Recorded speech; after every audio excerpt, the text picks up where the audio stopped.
7. Jaguars bring 4 and firing a strike once again. DJ Williams with time. Nigel Canada back in the game, and he's letting everybody know a very big way, and that really was a theme throughout the first half. And then here you see the interception as they were able to take it. Canada was 57 yards, the interception return for the score that gave the Dragons, or give the...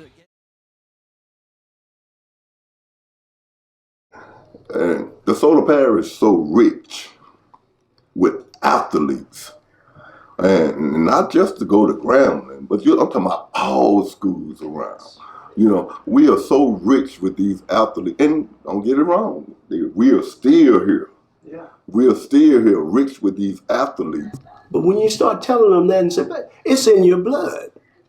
Winning is in your blood. The pride's supposed to be there. Man, the pride of Mansfield ought to be in you. And the thing is just showcasing. If we could showcase them, people would be coming in here right now and taking our athletes. I can bring up one of my coaches at Grambling. His name was Fred Collins, DeSoto Parish graduate. Went to DeSoto Training School, went to Grambling, went on into the NFL, and then came back to Grambling and actually coached some of his homeboys. See, that kind of tradition you don't get often. How you go away, you go to school, but you come back to your hometown and you try to help somebody else.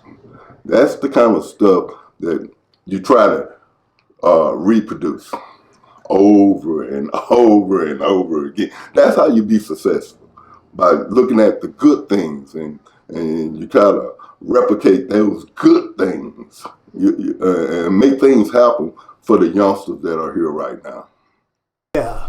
You know, I started out at DeSoto. When they consolidated, the first year, matter of fact, I ended up having to coach the junior high team. We didn't consolidate schools until 1979, where there was only one school one high school in Mansfield. Before then, from 75, 76, 77, that's during my years of playing for DeSoto. What happened was they changed coaches, and Coach Washington got the job as the head coach after being an assistant for 1 year. He asked that they, let me come over as his assistant, his offensive coordinator, and I came over in '81 as a coach, because I ended up being a defensive back coach rather than offensive coordinator, and continued that thing of what we call DBU, where we had that pride of developing a defensive back. If there's really one thing we've gotten to learn about Mansfield football over the years, is that they can really crank out the DBs. No era more notable, however, than what they call the Mansfield Mafia era in the 1980s. Wolverines ultimately turned Grambling Tigers, and as Rashad Johnson found out, very true glory days legend. Because there was like 3 athletes from this particular town, right? Mm-hmm. I was the first one that was there as a defensive back. And then that was Albert Lewis and Glenn. They came in as freshmen. So I was like a sophomore on the team. And that was the first time, and that was in '81, that was the first time that 3 athletes from the same town or the same community actually started in the secondary for Grambling.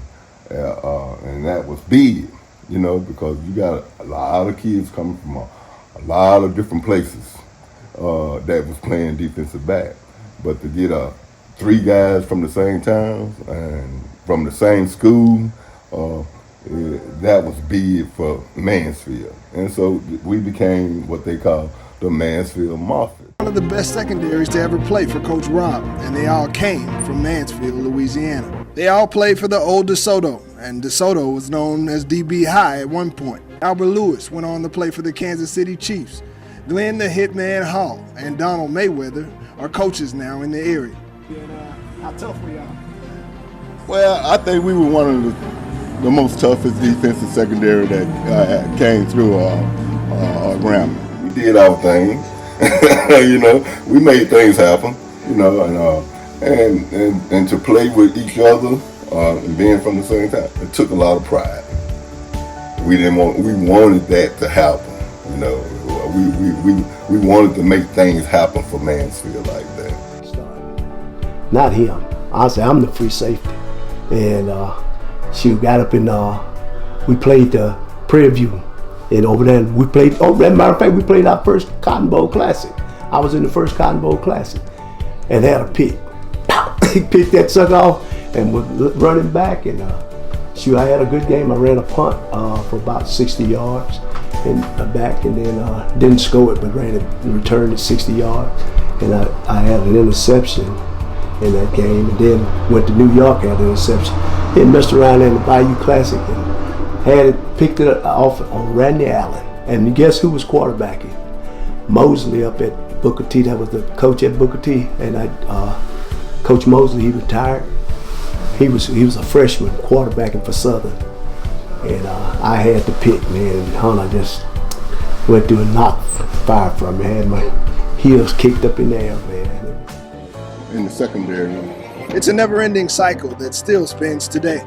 Their DB coach remembers the Mafia in a special way. That's one thing we, as coaches, we try to implement and try to push, is that one day you're going to be in our shoes. So you have to carry yourself a certain way. You have to be careful. That little kid is looking at you.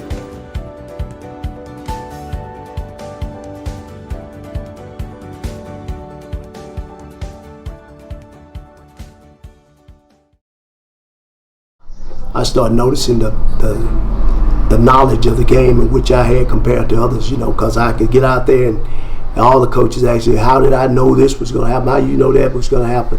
And then that's when I started trying to focus a little bit more on offense and saying, you know, because I knew, I said, well, when it comes to calling plays, I was a little bit more sharper in calling plays than some of the other people that was over there doing it and all. But I just knew my love was defensive backs. But I figured, you know, with my skill set, it was that I was an athlete, and by me playing all these different positions, it helped me to just go to the offensive side of the ball and start working, playing quarterback and played receiver, and in high school had to play running back, running punts and stuff.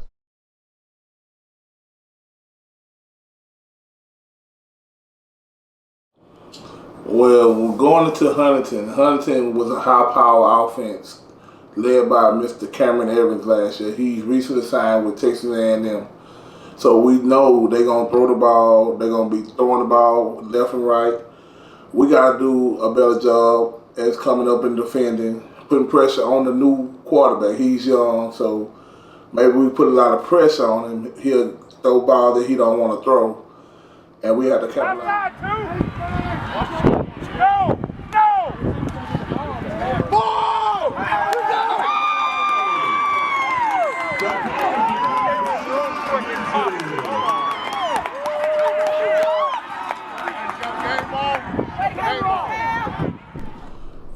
Going into the game, we got to hit them in the mouth before they hit us.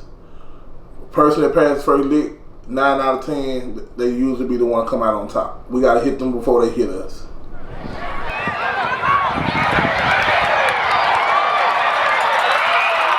Combo, he's at the 40, he's at the 30, he's good, go, all the way! It's time to see what we got.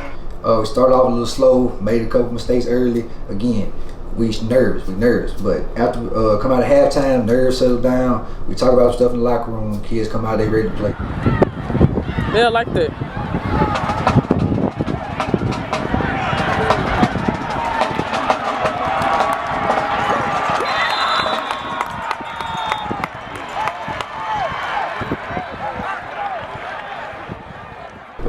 But again, I feel like we stayed on the same page. And if you saw last year to this year, you know that Hunter was over there. They were shaking a little bit. They were definitely like, this ain't the same team we played last year.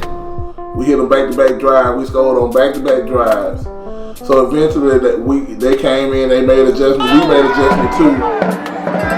Right there, Spencer. Take it.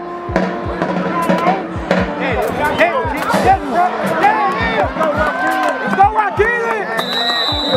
Of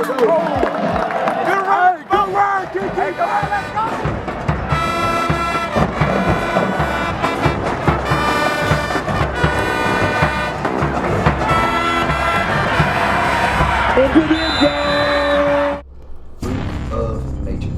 Like, kid has no letdown at all. He goes 110 from the time he steps off the bus to the time he leaves. And it's not just in the game, at practice. This kid is the best scout team anything because he's going to push you to make you go. That kid is something special, and regardless of size, he got the heart of the lion. Like, that boy can play ball. Fizel Montgomery, Tasmanian Devil. He's an animal. I'm talking both sides of the field. You know, he making plays. Fizel Montgomery, he's just unbelievable. Like, he puts you in the mind of a Michael Parsons. Like, you can line him up anywhere, and the kid gonna draw so much attention. He gonna demand a double team, and you normally get that from a big guy. But Fizel Montgomery, he's like I say, he's a Michael Parsons of the team. He draws so much attention, and he frees up everyone. And then if you don't draw attention to him or double team him, he gonna make you pay for it. He's a phenomenal kid.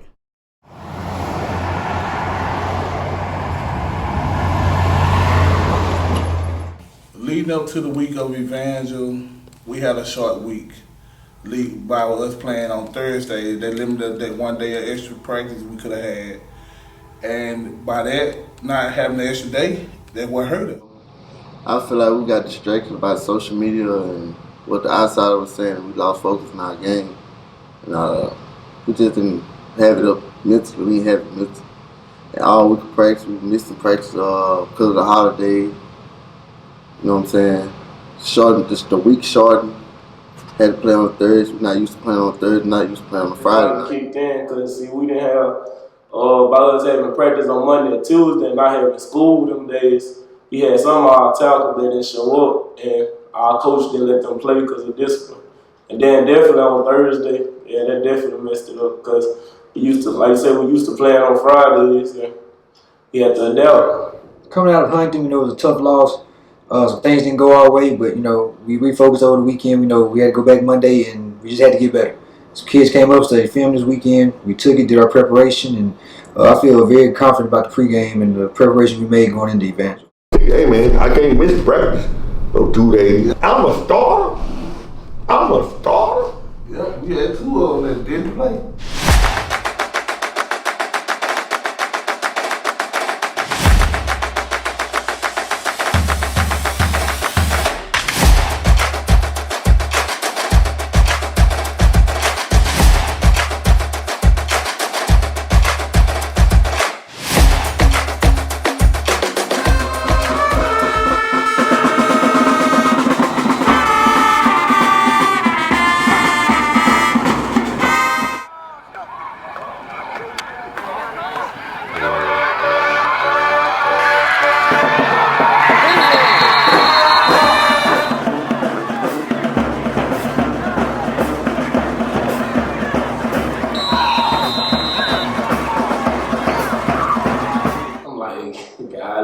Boy, big, I'm finna have to, first play, I'm like, okay, they coming with it, so I'm finna have to step my game up a little more. Like, hey, we finna, you just gonna ball it out. Okay, now I'm trying to get my momentum started, like, flowing, like, blood pumping through my body, so now I'm trying to make the first contact to get the team going.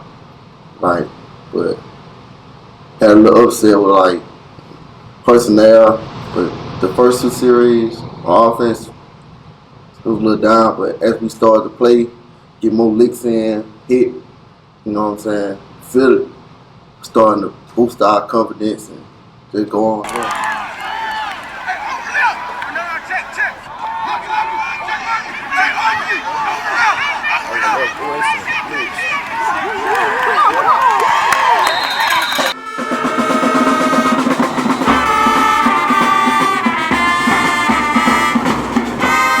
If you can't play, you can't play. You got to be able to play. You got to be able to play, and you got to be able to play. You got to be able to do it. The music ain't got nothing to do with you playing on that damn field. If you can't know what, you don't know what you're supposed to be doing. You out there hopping up and down, jumping up and this and that. If you ain't in the right position where you're supposed to be, you ain't lined up, you ain't. 6 episodes are there. You download them all at the same time and binge watch if you want to. Maybe even any of the many Evangel campus projects. They've got a yard or so.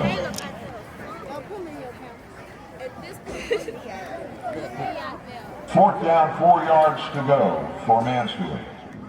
Music ain't nothing to do with playing. You physically got what you got to do with playing. You got to have it up here before you get out there on that field. And music, it distracts you sometimes. It distracts people because they worry about the music. Yeah. Hey man, what we need to be doing? But you need to be out there doing say, hey man, let me watch this stuff on film. Okay, well, he's gonna do this, he's gonna do that. Okay. You gotta line up over there, you gotta line them up over there. We're gonna do this and we're gonna do that. That's what you need to be doing.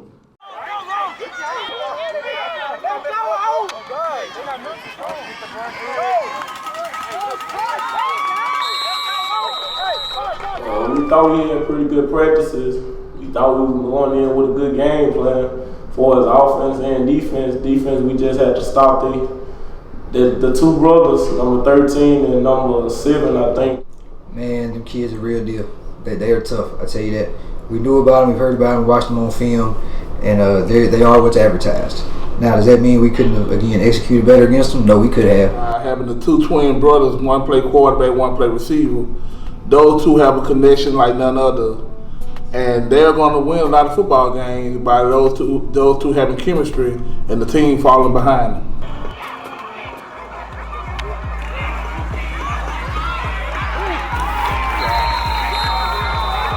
How about a repeat? Peyton DeBarker.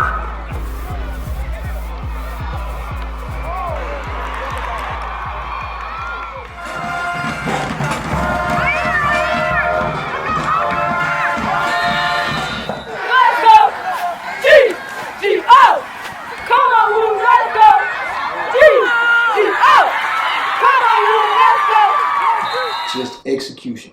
Like, if you go back and you watch the film, we knew what to do, we knew what we were supposed to do. Just the little things that, we could have harped on better in practice. I feel like as a coach, I could have, maybe could have made us better and could have executed a little better. But again, don't get me wrong, Evangel's a very tough ball club. Like, they're going to win some ball games, we are too. And at the end of the day, it really just came down to those small little things that, just people just forget every day. So, my refocus this week is to maintain them little things and kind of harp on those while also, trying to put in some new stuff for the offense. TJ Piggy is a great asset to both sides of the ball. He's a leader on defense especially. Once he's on the defensive line and he gets going, the whole defense follows behind him. Hey man, if my teammates look at me, they see I'm doing bad, they're going to try to repeat what I'm doing. So I got to be the example and set the tone for them, be great, be better. Not just be me, be better than me. Just, on a daily basis, like in class, out of class, outside of school, just be a better person. All right, first off, we didn't accomplish our goal because the team is not just about me, it's about the team, and our goal was to win. But I feel like I had a very good game, like leading that they had 4-star recruits and got some up-and-coming guys that's good. I feel like I put the hard work is really been showing off. I was at the 50 and coach called, it was a play that we actually just put in recently in the week that I scored on last year, one of my longest runs, like a 70-yard touchdown.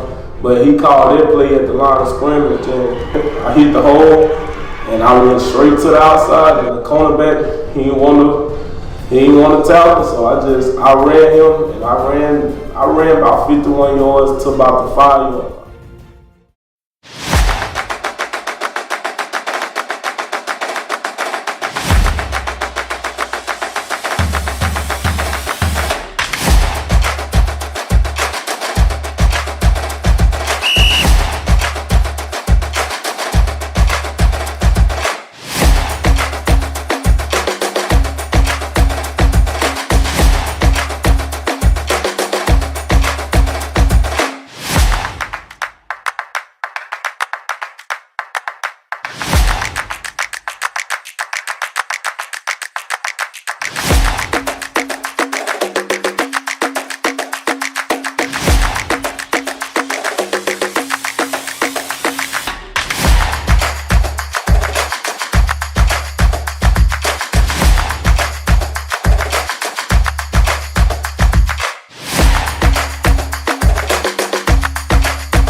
being great out there, offense. I really want to predict my stats. But 6 receptions, 90-some yards, you know. On that defense side, ain't nobody getting none. It really is what it is, you know, strap sit on D. Good. Hey, that's not bad. I called it. I know you didn't know. We're hitch protection. That's everybody stepping in with their inside. Head across. All right. You ready? Hey, throw right. We're going hitch right. Throw right, hitch right. D-Win, you over there? Hurry up! I need 2 backs.